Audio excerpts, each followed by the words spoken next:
सर्वमंगल मांगल्ये शिवे सर्वार्थ साधिके शरण्ये त्र्यंबके गौरी नारायणी नमोस्तुते।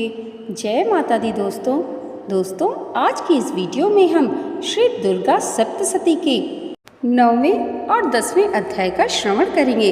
तो प्रेम से बोलिए दुर्गा माता की जय। श्री दुर्गा सप्तशती का 9वां अध्याय प्रारंभ होता है, जिसमें निशुंभ के वध का वर्णन है। राजा ने कहा, हे ऋषिराज, आपने रक्त बीज के वध से संबंध रखने वाला वृत्तांत मुझे सुनाया।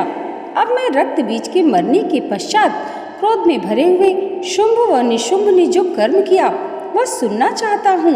महर्षि मेधा ने कहा, रक्त बीज के मारे जाने पर शुंभ और निशुंभ को बड़ा क्रोध आया और अपनी बहुत बड़ी सेना का इस प्रकार सर्वनाश होते देखकर निशुंभ देवी पर आक्रमण करने के लिए दौड़ा। उसके साथ बहुत से बड़े बड़े असुर देवी को मारने के लिए दौड़े और महापराक्रमी शुंभ अपनी सेना सहित चंडिका को मारने के लिए बढ़ा।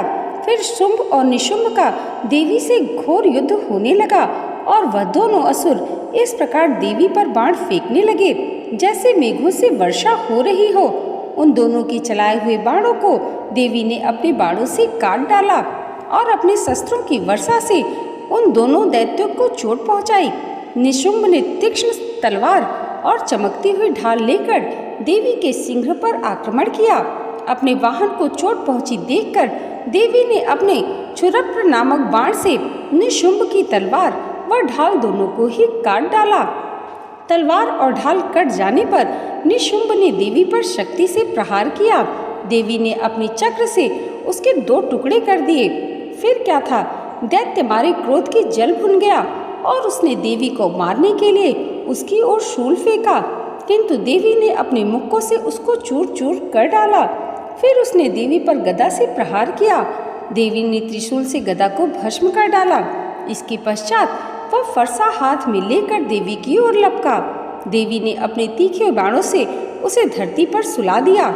अपने पराक्रमी भाई शुंभ निशुंभ के इस प्रकार से मरने पर शुंभ क्रोध में भरकर देवी को मारने के लिए दौड़ा।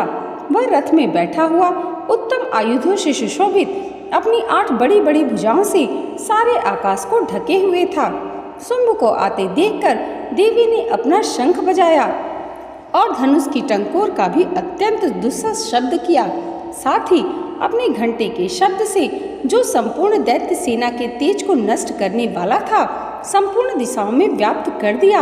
इसके पश्चात देवी के सिंह ने भी अपनी दहाड़ से, जिसे सुन बड़े बड़े बलवानों का मद चूर चूर हो जाता था, आकाश, पृथ्वी और 10 दिशाओं को पूरित कर दिया।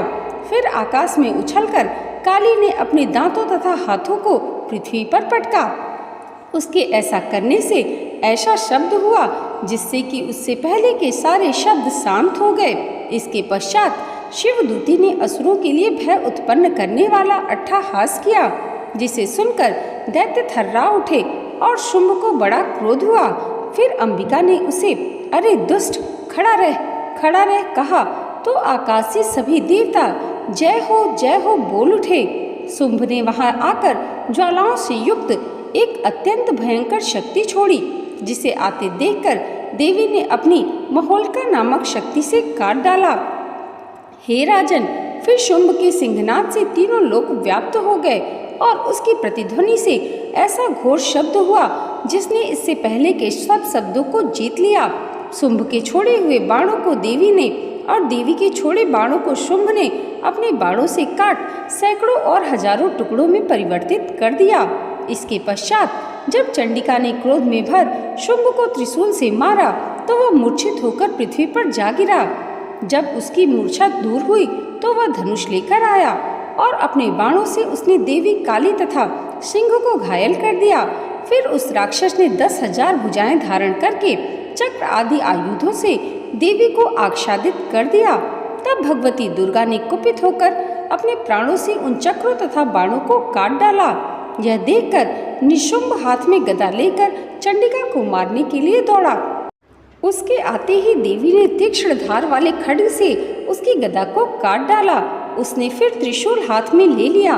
देवताओं को दुखी करने वाले निशुंभ त्रिशूल हाथ में लिए हुए आता देखकर चंडिका ने अपने शूल से उसकी छाती पर प्रहार किया और उसकी छाती को चीर डाला। शूल विदीर्ण हो जाने पर उसकी छाती में से एक उस जैसा ही महापराक्रमी दैत्य ठहर जा कहता हुआ निकला। उसको देखकर देवी ने बड़े जोर से ठहाका लगाया। अभी वह निकलने भी न पाया था कि उसका सिर अपनी तलवार से काट डाला।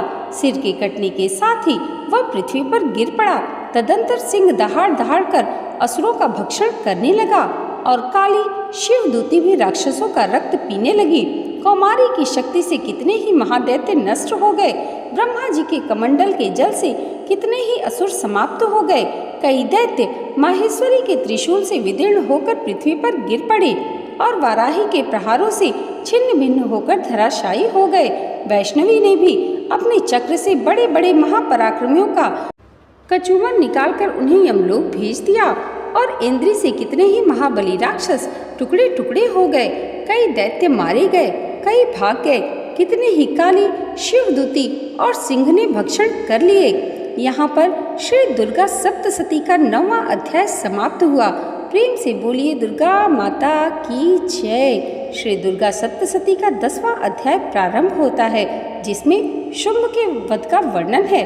महर्षि मेधा ने कहा, हे राजन, अपने प्यारे भाई को मरा हुआ तथा सेना को नष्ट हुआ देखकर क्रोध में भरकर दैत्यराज शुंभ कहने लगा, दुष्ट दुर्गे, तू अहंकार से गर्व मत कर, क्योंकि तू दूसरों के बल पर लड़ रही है। देवी ने कहा, हे दुष्ट, देख, मैं तो अकेली ही हूँ। इस संसार में मेरे सिवा दूसरा कौन है? यह सब मेरी शक्तियाँ हैं। देख, यह सब की सब मुझ में प्रविष्ट हो रही हैं। इसके पश्चात ब्राह्मणी आदि सब देवियाँ उस देवी के शरीर में लीन हो गईं और देवी अकेली रह गई। तब देवी ने कहा, मैं अपनी ऐश्वर्य शक्ति से अनेक रूपों में यहाँ उपस्थित थी। उन सब रूपों को मैंने समेट लिया है। अब अकेले ही यहाँ खड़ी हूँ, तुम भी यहीं ठहरो। महर्षि मेधा ने कहा। तब देवताओं तथा राक्षसों के देखते देखते देवी तथा शुंभ में भयंकर युद्ध होने लगा। अंबिका देवी ने सैकड़ों अस्त्र शस्त्र छोड़े। उधर दैत्यराज ने भी भयंकर अस्त्रों का प्रहार आरंभ कर दिया। देवी के छोड़े हुए सैकड़ों अस्त्रों को दैत्य ने अपने अस्त्रों द्वारा काट डाला। इसी प्रकार शुंभ ने जो अस्त्र छोड़े उनको देवी ने अपनी भयंकर हुंकार के द्वारा ही काट डाला। दैत्य ने जब सैकड़ों बाण छोड़कर देवी को ढक दिया तो क्रोध में भरकर देवी ने अपने बाणों से उसका धनुष नष्ट कर दिया। धनुष कट जाने पर दैत्येंद्र ने शक्ति चलाई, लेकिन देवी ने उसे भी काटकर फेंक दिया। फिर दैत्येंद्र चमकती हुई ढाल लेकर देवी की ओर दौड़ा, किंतु जब वह देवी के समीप पहुंचा तो देवी ने अपने तीक्ष्ण बाणों से उसकी चमकने वाले ढाल को भी काट डाला। फिर दैत्येंद्र का घोड़ा मर गया, रथ टूट गया, सारथी मारा गया। तब वह भयंकर मुद्दर लेकर देवी पर आक्रमण करने के लिए चला, किंतु देवी ने अपने तीक्ष्ण बाणों से उसका मुद्दर को भी काट डाला। उस पर दैत्य ने क्रोध में भरकर देवी की छाती में बड़े जोर से एक मुक्का मारा। दैत्य ने जब देवी को मुक्का मारा तो देवी ने भी उसकी छाती में जोर से एक थप्पड़ मारा। थप्पड़ खाकर पहले तो दैत्य पृथ्वी पर गिर पड़ा, किंतु तुरंत ही वह उठ खड़ा हुआ। फिर वह देवी को पकड़कर आकाश की ओर उछला और वहां जाकर दोनों में युद्ध होने लगा। वह युद्ध ऋषियों और देवताओं को आश्चर्य में डालने वाला था।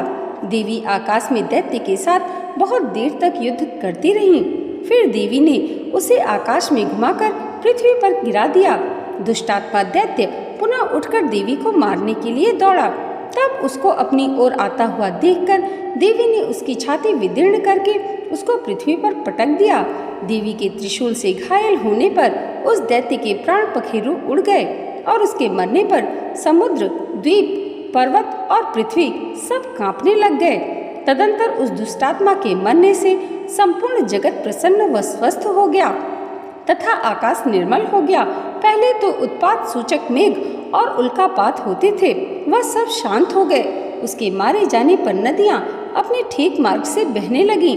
संपूर्ण देवताओं का हृदय हर्ष से भर गया और गंधर्वियां सुंदर गान करने लगी। गंधर्व बाजे बजाने लगे और अप्सराएं नाचने लगी। पवित्र वायु बहने लगी। सूर्य की कांति स्वच्छ हो गई। यज्ञशालाओं की बुझी हुई अग्नि अपने आप प्रज्वलित हो उठी तथा चारों दिशाओं में शांति फैल गई। यहाँ पर श्री दुर्गा सप्तशती का 10वां अध्याय समाप्त होता है। प्रेम से बोलिए दुर्गा माता की जय। दोस्तों, आज की ये वीडियो अगर आपको अच्छी लगी हो तो कमेंट बॉक्स में जय माता दी ज़रूर लिखिएगा और इसे लाइक और हमारे चैनल पर पहली बार आए हैं तो सब्सक्राइब करना मत भूलिएगा। माँ भगवती की कृपा आप सबके जीवन पर सदैव ऐसे ही बनी रहे, इसी मंगल कामना के साथ मिलते हैं अगली वीडियो में श्री दुर्गा सप्तशती के 11वें अध्याय के साथ। तब तक के लिए जय माता दी, जय श्री हरि।